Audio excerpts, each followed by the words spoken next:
Excellent. Okay, good morning slash afternoon to everyone that's joining in today. So I'm currently a postdoc with Matt Hurls at the Wellcome Trust Sanger Institute, but all of the work I'm talking about comes from my PhD thesis that I did with Mark Daly at MGH and the Broad Institute. And really this is focusing on trying to identify regions within genes that are specifically intolerant of missense variation or are constrained against missense variation. And this is really motivated by the fact that interpreting variation is so hard. And then in the particular case that our lab's focused on is de novo variation. So if you have a newly arising variant in a child, we have seen a very well-established excess of de novo protein truncating variants or loss of function variants in these cases, sometimes 2 to 3 times more than we would expect to see by chance. However, we also see a significant enrichment of missense variants. This is a much more modest enrichment, only 1.3 or 1.4 times as much, but it indicates that there's real signal there. So a lot of work has been put into understanding this protein truncating variant signal so far, but our group and others, including Dennis, who's leading this, have done a lot of work trying to start to figure out this missense signal. So again, there's real signal in these de novo missense variants, but there's a lot of noise. So throughout this talk, the patients I'm going to be focusing on have neurodevelopmental disorders. It's about 5,600 cases with developmental delay, intellectual disability, or an epileptic encephalopathy. These are collected across a large number of studies and a set of about 2,000 controls. And so all of these were trio sequence, so mom, dad, and the child, and we have de novo variants from all of them. So in order to be able to start to interpret the variation that we're finding in patients, one thing we can look at is the variation that we find in a reference population. So over the last couple of years, many groups have started to sequence increasingly large panels of reference populations. So you had 1,000 genomes back in the day, which is very diverse, the NHLBI's exome sequencing project, and of course, EXAC, or the Exome Aggregation Consortium. And EXAC is the data set that I'm going to be using in these analyses. So this is about 60,000 reference exomes that were jointly called and processed. Related individuals were removed, as well as any individual with a known severe pediatric disease. But these are not super controls, they're not super healthy, they are representative of the population. Same EXAC team has now released NOMAD, which is about 126,000 exomes. I will eventually maybe apply my methods to that data set, but this is all with the 61,000 in the EXAC data set. So we want to be able to interpret variants, and when we do that, we can use a couple of different levels of evidence, a couple of different lines of evidence to support that a variant or set of variants may potentially be pathogenic. So you could use information about the variant itself. For example, is it protein truncating, or is it predicted to be a damaging missense variant by a tool such as polyphen or CAD? You can also look up whether it's ever been seen in a relatively healthy individual or one of these individuals in EXAC. So that's all variant level, but there's also information that's about the gene or the region in the gene. So if the disrupted gene has already been associated with disease, that would be one way to raise a prior that variant that you found might be more likely to be contributing to your patient's disorder. But another line of evidence that our group and others have been focusing on the past couple of years are finding genes that are intolerant to mutation overall. And so we refer to these as constrained. And the reason that we think that this is a good way to go about doing it is because if a gene is relatively intolerant to mutation in healthy individuals, it might be because mutations in that gene lead to disease. So just to make sure that everyone is on the same page, I'm showing a gene that is relatively tolerant of mutational change on the left, and one that is relatively intolerant or constrained on the right. So DNA has this natural property of mutating, and a number of different rare alleles will arise in these genes just by chance. So in a tolerant gene, most of the variants that arise will be relatively well tolerated. Potentially, in this example, one of them leads to a deleterious phenotype. and therefore that allele is removed from the population by selection. However, in a constrained gene, again, when it's intolerant to changes, many of the mutations that arise, many of these alleles will lead to that deleterious phenotype. So what we see over time in collecting individuals in the population together is that a tolerant gene will have a number of differences in between individuals, where a constrained gene will be lacking that expected amount of variation. And so here we need to have some sort of understanding of that expectation. But this is the signal that we're looking for to identify genes or regions that are intolerant to mutation or constrained. This is the setup. So when it comes to establishing our expectation, we created a mutation rate model. So we first started with intergenic SNPs from the 1000 Genomes Project, specifically those that were in regions orthologous to chimp. So we had an idea which allele was ancestral and which was derived. So for example, in the top left one, the ancestral allele was G and it moved to an A. And then there had been a lot of work before we started ours that said that the trinucleotide context, so only looking one base to the left and one base to the right, was sufficient to be able to predict that mutation change in that middle, that GGC to GAC in the top. Now there's been other work recently where it's moving to heptamers. The idea remains the same, is that you look at the local sequence context to get an understanding of how mutable any particular base might be. So we used all of these intergenic SNPs to create a mutation rate table. So for every trinucleotide mutating to every other trinucleotide, we have a probability of that occurring. We could then apply this to any stretch of sequence. Here we were applying it just to the exome, and for every gene, we have the probability of mutation broken down by synonymous, missense, and the loss of function or protein truncating types. Now we did modify this for 2 additional factors, the most important of which was sequencing depth. You don't want to identify a region that's depleted of variation and think it's interesting just because you haven't sequenced it very well. So taking into account how well you sequenced a region was very critical. And we also accounted for a larger scale differences in the mutation rate that we see between humans and macaques. And that, again, was a much more modest adjustment. The big one is the sequencing depth of coverage. So with this mutational model that we developed, we applied it to the variants that we identified in the EXAC data set. So specifically, we were using rare, that's a minor allele frequency of less than 0.1% variants. And we found that when we extracted rare synonymous variants from the EXAC data set and compared it with predictions that were based on our model, we see a very, very high correlation. So that's an R-squared of about 0.96, and it's depicted in the bottom left. So observed as the y-axis, expected as the x-axis. We see a very tight clustering of genes right along that observed expected line. However, when we look at missense and protein truncating, we see that it doesn't quite match as well. And this is because the mutational model that we developed is selection neutral. It just tells you how mutable that stretch of DNA is generally. So any deviation that we see away from expectation can indicate selective pressures. And that follows given that the protein truncating variants specifically are the most depleted. So we previously used this in XFAC to come up with metrics such as PLI, which is the probability that a gene is loss of function intolerant, which is a measure of loss of function intolerance. And these are the types of metrics that we also want to apply for missense variants moving forward. But just to kind of bring it back to one of the first points that I mentioned, we want to be able to use both variant level information and gene level information to interpret these de novo variants. So I'm going to highlight a story very briefly that does very much what I want to do in the missense space. So again, we're using our 5,600 cases or so with a neurodevelopmental disorder and our 2,000 controls. And what Jack Koschmitzky did, who's a graduate student in Mark Daly's lab, was try to refine the signal of the de novo protein truncating variants. So if you look at those individuals with intellectual disability or developmental delay, you see that there's a twofold enrichment over expectation and over the rate that you see in unaffected siblings for de novo protein truncating variants.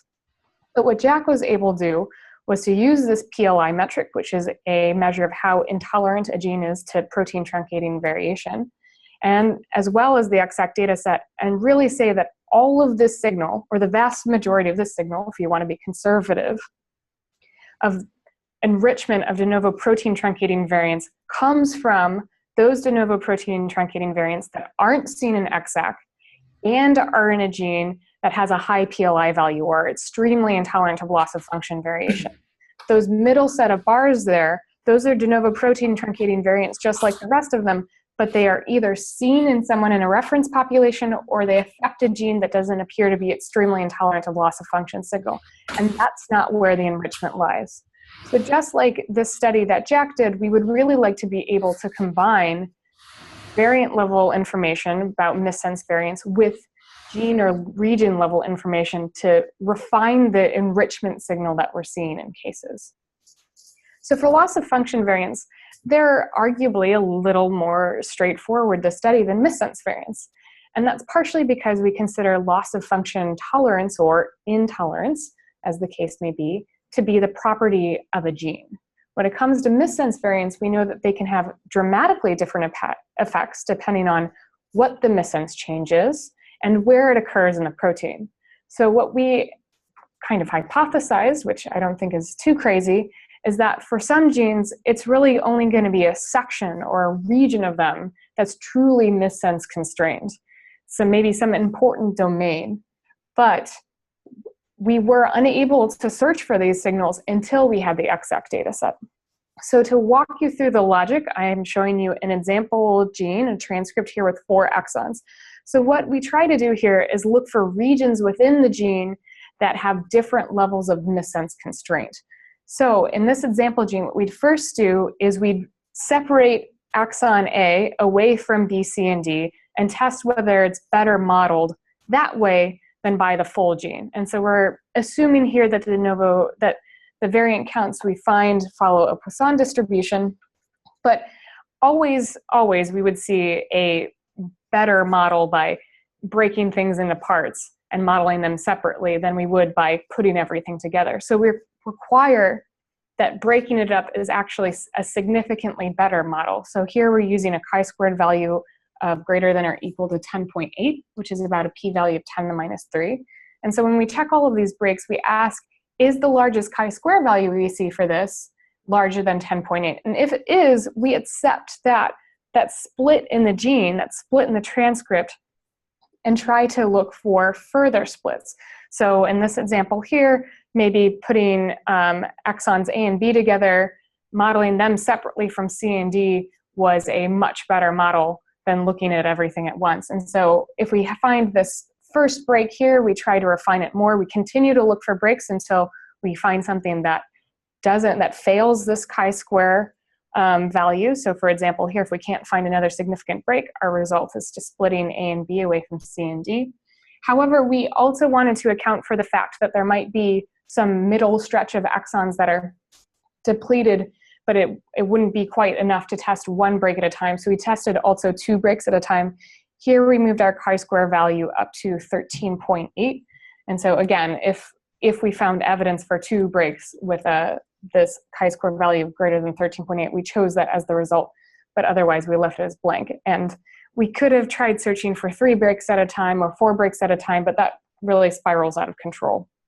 So to make it a little bit more clear, potentially, this example gene has about 400 missense variants, and 400 missense variants expected, and we only see 200. But what our model might do is say, these first 2 exons have the vast majority of their expected missense variation, but the last 2, again, are massively depleted, only about 19%. One of the big things that we tried to do here, though, is we realized that exon boundaries are a little arbitrary. So once we found any boundary in between exons that was significant, we did an amino acid refinement around it, looking for the actual best break. So in this example, it might be that really you want to split that second exon in half. And so this is the whole idea, that we're searching for regions within genes that have very different levels of missense constraint or very different levels of missense depletion. And this is the evidence that we're looking for. So when we apply this to all of the genes in the genome, we see that the vast majority of them aren't split up into chunks.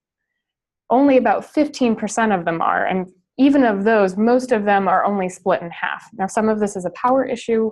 which is a major caveat of the study.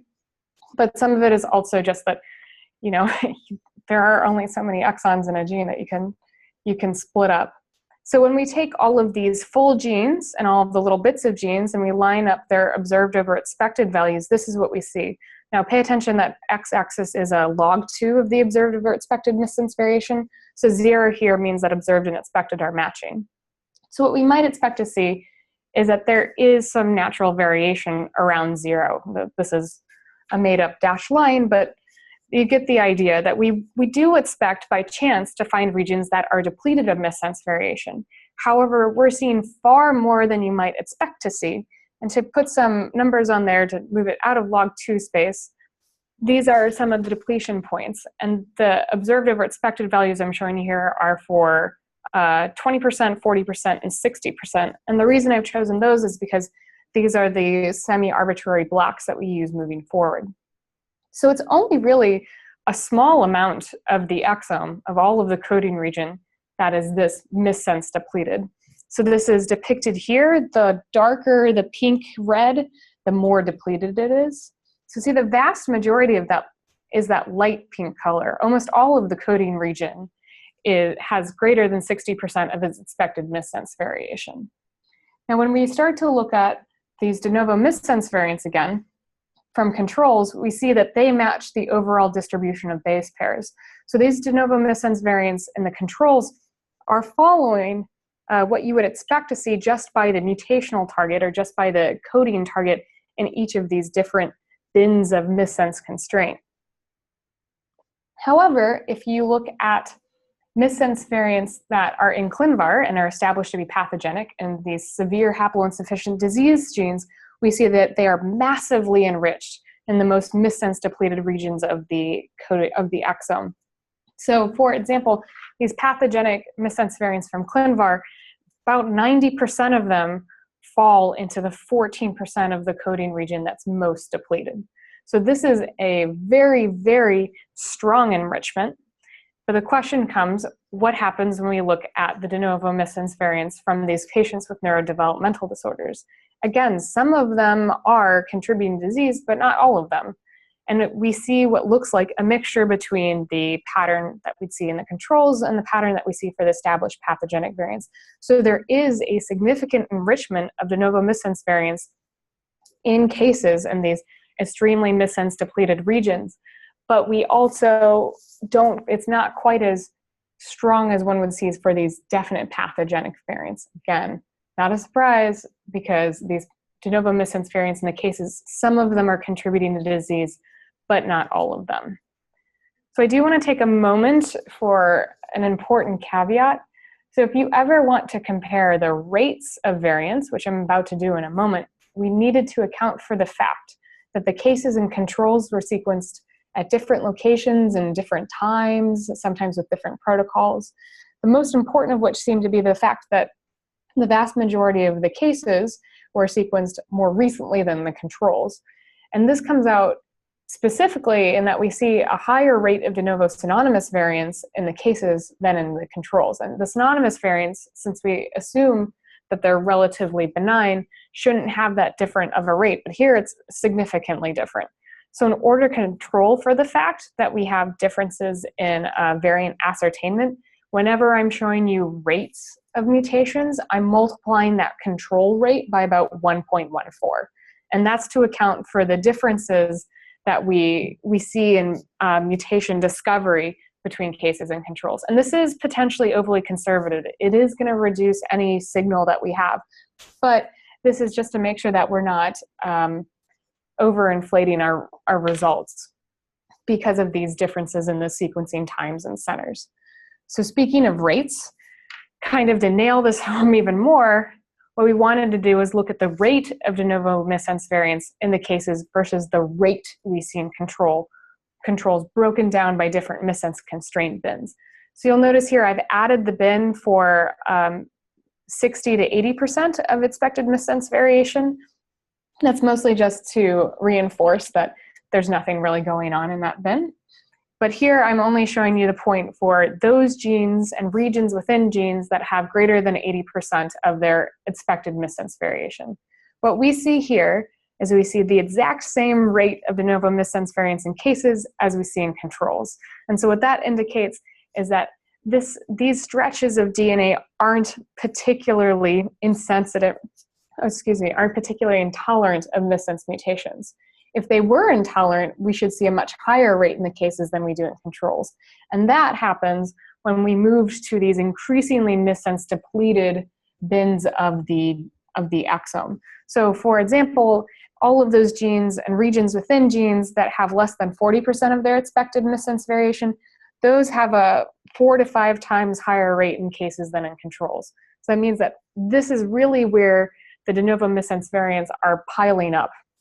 I do want to point out that this 60 to 80% bin, the second from the right, that's slightly elevated. It's about 1.16, but the confidence intervals overlap with 1. So there's not a lot going on in terms of the enrichment, the overall enrichment in that bin. But we do see that there is some support for using these kinds of measures quantitatively, because the 40 to 60% bin right there in the middle, it is significantly enriched. This rate is about twice as high in the cases compared to the controls, but it's not quite as bad as those extremely missense depleted regions with less than 40%.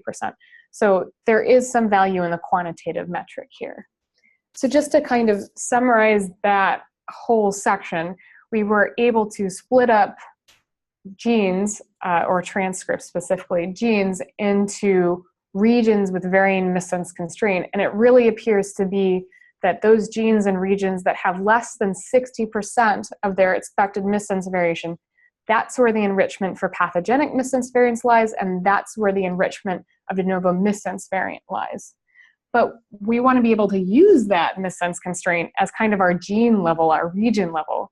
Missense variants, again, can have very different effects depending on the amino acid substitution itself. Is it changing the polarity or some important structural feature? So we wanted to be able to take the power of variant level and combine it with these local missense constraint. And this is what I mean here for the region of the gene, if the gene split up into regions, or the whole gene itself. So in order to do that, we need some variant level metrics. So we decided to look into one. We created one called missense badness, which is the example for why I should not be allowed to name these metrics. But missense badness is a human-specific amino acid deleteriousness metric. And the idea behind this is that we want to know how deleterious it is for an arginine to be moving to a glutamine.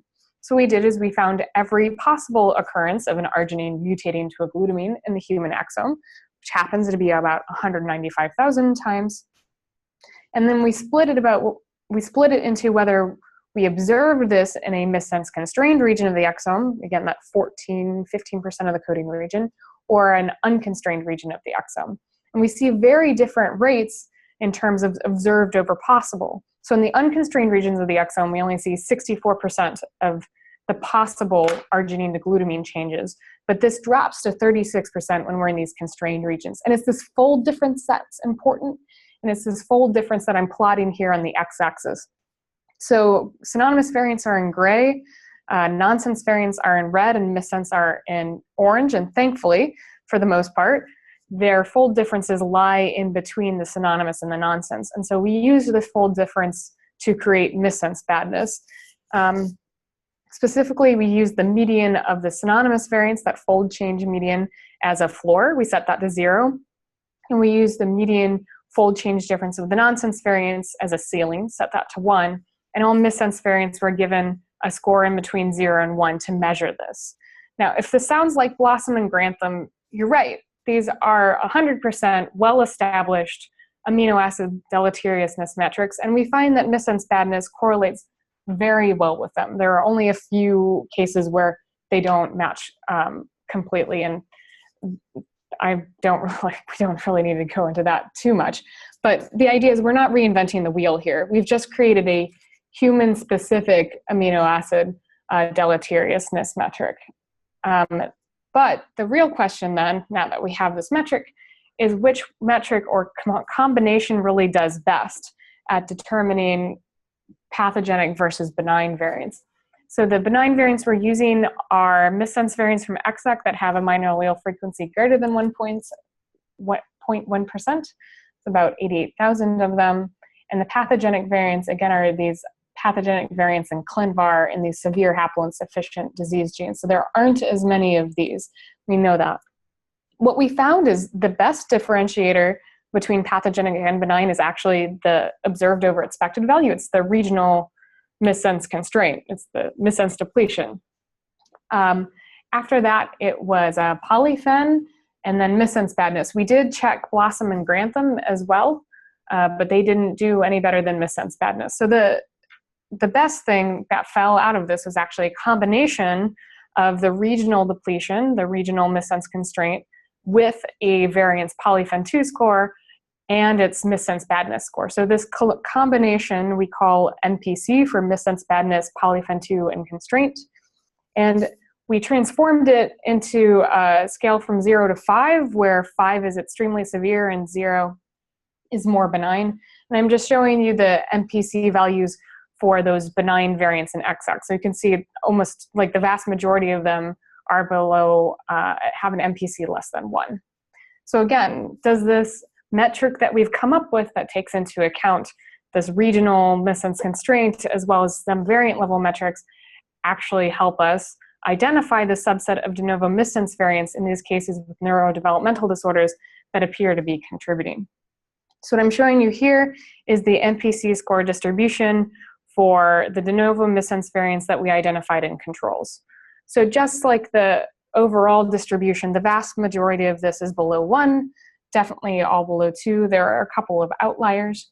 But when we overlay the MPC distribution of the neurodevelopmental disorder cases, we see a very different pattern. In fact, there does seem to be a second peak in between an MPC of 2 and 3. Again, it looks like a mixture of two distributions, which is sort of what we're expecting to see. We expect to see that there's a smaller subset of de novo missense variants in these cases that are contributing to their disorder, but there's this vast background noise of just the random mutational process. So to put some numbers on this, if you look at MPC in between 0 and 1, there's a rate ratio, odds ratio here of about 1. So we see about 0.5 of these per case exome and about 0.5 of these per control exome. If you look in between 1 and 2, that rate ratio rises to about 1.5, and it's really with an MPC greater than 2 that we're seeing a very strong enrichment. So here we're seeing about 5.8 times more de novo missense variants in this category found in cases than found in controls. And as I mentioned earlier, again, we've corrected for the difference in the rate of synonymous variants. So if you look at that rate ratio there, about 5.8, just to remind you, the best signal that you got from protein truncating variants that weren't seen in exec and were in these highly loss of function intolerant genes was 6.7. So we're starting to approach that number. We're obviously not quite there, but this is a subset of de novo missense variants that we're highlighting that have an impact near what we're seeing for, again, this small subset of de novo protein truncating variants. So just to say that doesn't mean that there is signal with lower MPC value. There isn't signal outside of this high category. It's just that the vast majority of signals are concentrated with these high MPC values. And we did also want to compare it to a couple of other metrics. So here I'm comparing it to polyphen 2, CAD, and MCAP. And the way that we did this is we combined all the de novo missense variants from cases and controls, and we ranked them by severity for each of these scores. And we asked in the top 10%, the top 10 most severe percent, what fraction of those are coming from cases? So the logic here is if a score is totally random and it isn't helping anything at all, the top 10% most severe should just reflect the overall fraction of variants from cases versus controls. So 80% of these variants are coming from cases. So if it's doing nothing, the top 10% would be the fraction of the top 10% from cases would be 80. But anything closer to 100% means that it's doing a better job at separating out cases from controls. So we see for polyphen 2, for example, the fraction of the top 10% most severe that come from cases is 85%, which is a odds ratio about 1.4. That's pretty good. CAD jumps up to 0.86, MCAP at 0.93, but MPC does better than all the rest of them. And the most severe 10% of all of these de novo variants in terms of MPC scores, 95% of those are coming from the cases. So this is an odds ratio, again, over 5. Now, I will say this is a little bit of an unfair comparison to polyphen-2. Polyphen-2 is part of CAD, is part of MCAP, and is part of MPC. So one hopes that these other metrics would outperform it, but it's doing pretty well on its own. So just a few caveats to these analyses. Just generally, we are still underpowered for smaller regions of constraint. And I mean, ideally, we would get to the point where we could evaluate certain base pairs or particular amino acids, but that's going to require sample sizes that are far, far larger than even the NOMAD data set that's out right now. We're also treating all of these sequences as linear and are completely ignoring the fact that we have a lot of information about protein domains, for example, their structural information, where they sit in 3D space. So that's certainly a way that these types of analyses could be moving in the future. And as with PLI, these kinds of metrics, again, are shooting for the very severe, more dominant acting variants, as opposed to something that might be acting recessively or later onset in life. So there still needs to be more analyses done into this realm about how well MPC could potentially help with recessive variants, but I would say your mileage may vary. You're certainly going to find a stronger signal if you're looking at more dominant or haploinsufficient signals. And we do provide MPC. We pre-calculated it for all possible missense changes, but currently only for about 18,000 canonical transcripts that we've been looking at. It is a plugin for VP already, and hopefully we will be expanding that out. So general availability, all of the methods that I've described here have been up on bioRxiv for about a month, and I've put up all the tables and supplement there. And then for the MPC scores, again, we have these for about the 18,000 canonical transcripts available for download from the EXEC FTP site. And so with that, I have to thank Mark Daly, who was my PI through all of this, a lot of other members of the Analytical and Translational Genetics Unit, my dissertation advisory committee, and obviously the Exome Aggregation Consortium for this data set. And that was faster than I expected, so we have plenty of time for questions.